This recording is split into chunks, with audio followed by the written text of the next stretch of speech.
నాకు తెలిసి యాంటీసెప్టిక్, నాకు తెలిసి దాంట్లో హిందువులంటూ ఏమీ లేదు, నాకు తెలిసి పసుపు అందరం వంటలో కూడా వేసుకుంటాం. సో నాకు తెలిసి అది ఎలా హిందూ పద్ధతి అయిందో నాకు అర్థం కాలేదు. సంగీత్ కూడా ఉన్నింది దాంట్లో. నేను ఎప్పుడు గత 35 సంవత్సరాలుగా ప్రాబబ్లీ డాన్స్ చేసింది లేదు, ఎప్పుడో కాలేజీలో చేస్తున్నానేమో. కానీ ఇది నా కొడుకు పెళ్ళి కాబట్టి ఫర్ రాజా అనుకుని నేను కూడా చేయాలనుకున్నాను, నేను కూడా చేశాను. చాలామంది పాల్గొన్నారు, అమ్మ కూడా ఒక స్టెప్ వేసింది. That was also a lot of fun. ఆ తర్వాత వెడ్డింగ్ పాస్టర్ గారు చేశారు. Raja Priya, they belong to a Grace church in Dallas. రాజాని తర్వాత ఆదివారం పొద్దున కాబట్టి సండే సర్వీస్ ఉండాలి అనుకున్నాం. ఆ ప్యాలెస్లోనే గెస్ట్లందరితో సండే వర్షిప్ చేశాం, థ్యాంక్స్ గివింగ్ చేశాం. ఆ పాస్టర్ కూడా వచ్చిన పాస్టర్ అక్కడ బోధించారు. అనిల్ గారు వర్షిప్లో రీడ్ చేశారు. అద్భుతంగా జరిగింది ఆ మెసేజ్ కూడా. సాల్వేషన్ ప్రేయర్ ఇస్తే అన్యులు ఆయన ఒక జంట క్రీస్తుని అంగీకరించారు కూడా.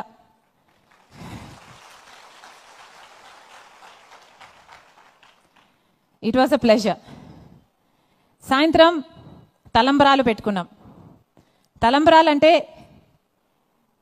దానికి ఒక పురోహితుడు లేడు, ఒక మంత్రం లేదు. తలంబ్రాలంటే మామూలుగా నార్త్ ఇండియన్స్ చేసినట్టు బారాత్ స్టైల్లో రావాలనుకున్నారు. గ్రూమ్ సైడ్ నుంచి బారాత్ స్టైల్లో వచ్చాము. అక్కడ కొన్ని స్టెప్పులు కూడా వేసాము. ఆ తర్వాత పెళ్లి కూతుర్ని పల్లకీలో తీసుకొచ్చి కూర్చోపెడితే ఇద్దరు ప్రియా రాజా ఒకరి మీద ఒకరు ముత్యాలు వేసుకున్నారు. ఆ తర్వాత ఒకరి మీద ఒకరు పూలు చల్లుకున్నారు. ఆ తర్వాత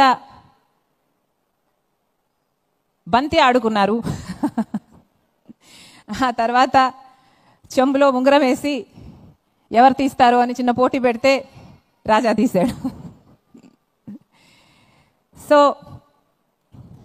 దీంట్లో హిందూ పద్ధతి ఎక్కడుందో మీరు నాతో పాటు ఏకీభవిస్తారని, హిందూ పద్ధతి ఎక్కడుందో మాకైతే అర్థం కాలేదు.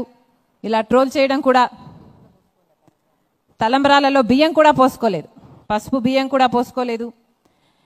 మన కల్చర్ని ఆచరిస్తూ మనం క్రిస్టియన్ పెళ్ళిళ్ళు చేసుకున్నా కూడా ఒక దండ వేస్తారు.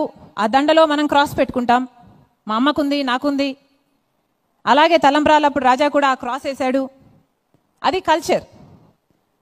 కల్చర్ అంటే వాళ్ళ కల్చర్ అక్కడ వైన్ తాగడం. కాబట్టే యేసు ప్రభు అక్కడ వైన్ అయిపోతే నీళ్లను కూడా వైన్గా చేసి గెస్ట్లందరికీ ఇస్తే వాళ్ళందరూ సంతోషిస్తారు. అది వాళ్ళ కల్చర్.